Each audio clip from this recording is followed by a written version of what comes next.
maybe I gotta stop watching these games. After Team Canada versus Team Czechia concluded the gold medal game at the World Juniors, I yeeted myself off to the community center because there was drop-in ball hockey going on. I played, I scored a goal and some very nice assists. It was a fun time going out there for a run, trying to burn off the calories from New Year's and Christmas dinner. But when that was all said and done, I sat back into my car, pulled out my phone, and for the first time all night, I looked at the score of the Canucks game. They were winning 3-2 against Colorado. Now, I didn't realize this, but the Avalanche had been on a 4-game losing streak prior to tonight's game.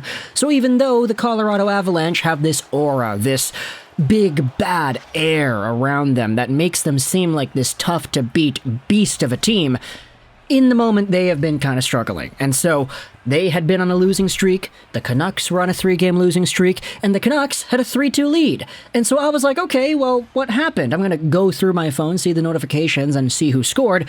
I saw goals from Mikko Rantanen, I saw goals from Samuel Girard, and then, in the second period, I saw the goals scored by Vancouver. 3 goals in the span of 2 minutes and a few seconds. Andrei Kuzmenko gets 2, and Brock Boeser gets another, so very good for me, because my fantasy team has Kuzmenko on it. I'm currently down in my weekly matchup, and so Kuzmenko definitely helped my cause out. And then I kind of turned on the radio, listened to 650 on the ride home, and by the time I pulled into the parking lot in my residence, JT Miller had scored the empty net goal, making it 4-2. Needless to say, I kind of just checked up on the highlights, and I just saw the goals. Okay, Andrei Kuzmenko is very shifty, and he has some very nice hands and tight. That's why he was able to get the first goal. And the second goal, he's able to bang it in after Petey wraps it around and cross-creases it backdoor to him. Very nice from Kuzmenko himself, the Kuzmeister. Third goal scored by Vancouver. Brock Boeser is able to snipe it in on the rebound after Bo was able to put it out in front. And then, of course, the JT Miller empty net goal, assisted by Petey and OEL. Colin Delia looked like he had himself a really good game on this one, as he faced 31 shots and made 29 saves. I saw a few of the saves on the highlight reel. He had one on, I believe it was, Darren Helm, no? Something like that. But the reason I'm making this video is not because I'm going to go out there and analyze every individual play and talk about how the Canucks are amazing because they beat up a Colorado Avalanche team who are the reigning Stanley Cup champions. What I wanted to talk about was the feelings. Because in order to get a somewhat accurate assessment of what a good chunk of this fan base is feeling, I went over onto Twitter, I looked at the replies to the Canucks tweet about them winning, I went over onto the Reddit and saw the post-game thread of the Canucks versus the Avalanche, and it's really intriguing scrolling through a lot of these comment threads, because you'll see a lot of Canucks fans saying, hey, that was a fun game, it was entertaining, and that at the end of the day is what you want to see out of your favorite hockey team, entertainment. You want to see guys who have likable stories, scoring goals and getting points, and that's what you saw. Kuzmenko, free agent signing, he's here, bada bing, bada boom. He's got another multi-goal game. It's like his third of his career, I believe. Brock Boeser, all the controversy about him, he's got 5 points in his last 5 games now, and he scored the game-winning goal here. JT Miller has been under a lot of scrutiny, and he gets the empty net, assisted by Elias Petersson, who had himself multiple points in this one as well. At the end of the day, this is an entertaining product, and that's kind of why the Canucks exist in the first place. But at the same time, there are many Canucks fans saying, man, I'm conflicted.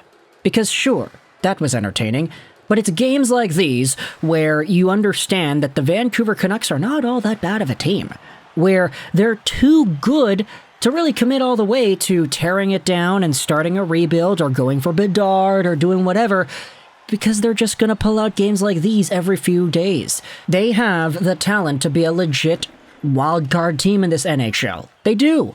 They have good goal scorers and guys that can produce points and guys that can play competent defense and guys that can shot block and do all that crazy stuff. When they're all playing at their best, it's just the consistency is not there. The only constant part about this team is Bo Horvat scoring goals. And he didn't even do that today, but you get what I mean. Every other part, the defensive consistency, the shot blocks even, the engagement in the offensive zone, the cohesion, the ability to work with each other, the plays, the penalty kill, the power play, none of that is consistent. And this team is not good enough to uphold a consistent enough strategy to make it into the wild card. You could say they played an amazing game, the best game they could have played against Colorado in a comeback win, a multi-goal comeback win. They're down 2-0, they win 4-2 in regulation. Amazing. You could say they played amazingly in this game, but that does not change the fact that this team has been so volatile ever since the start of the year that at this point, I don't think a win like this is enough to say, okay, well, they can make the wild card now. See? Francesco Aquilini was right. They can make the wild card. They can make it into the playoffs, and anything can happen when you make it into the playoffs, right, Francesco? There are a lot of comments on the sub that are like, oh, good win, but I still feel bad about this win. Like, I would prefer for the team to go out there and lose games. Go down in the standings. And sure, you're not going to lose all 82 games in a season. It's practically impossible to do that. It's just, you know that this pattern has been there so frequently the past little while of bad loss, pretty great win. Bad loss, pretty great win. Bad loss, pretty great win. Bad loss, bad loss. Like, they are so hot and cold. And now, there's a really big dichotomy amongst the fans as to what they really feel towards this team. I don't really know why I'm still going off about this subject. I didn't even really watch the game. But at the end of the day, the Vancouver Canucks got myself some fantasy points, and that's all I'm caring about at this point. Andrei Kuzmenko, thank you for your service. Thank you to Brock Boeser for getting the Canucks the game-winning goal. It's good to see him get his point production back on track, although I know a lot of people, myself included, have been very critical about his play as of late. Not even as of late, but the whole year pretty much. JT Miller, good on him for shutting up all the naysayers by getting himself an empty net goal. I also do have Alexandar Georgiev on my fantasy team as well, and I'm not going to go out there and say I was rooting for the Canucks to lose because I wanted Georgiev to get points, but the Canucks had a whole bunch of shots in this one, 40-plus shots on the night, and so Georgiev had himself his fair share of fantasy points in my matchup here today, so it's alright. I think at the end, though, it's the Canucks winning a game that's pure Canucks. Playing off against a team that you know probably has an eager group of guys that are really just antsy to get another win because they're the Stanley Cup reigning champions and they've lost a few in a row and they're playing off against another Canucks team that is also kind of bad, so they should take this handily, but no, Vancouver wins and Colin Delia shuts the door. For the most part, after Mikko Rantanen and Samuel Girard got their goals, but either way, talk to the cons your thoughts about the Canucks and the Avalanche here tonight.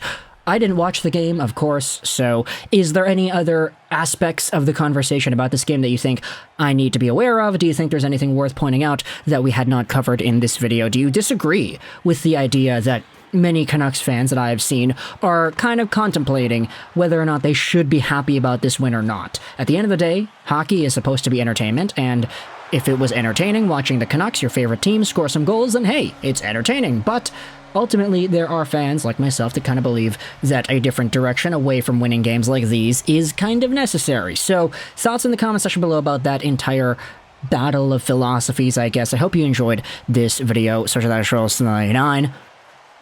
And bye.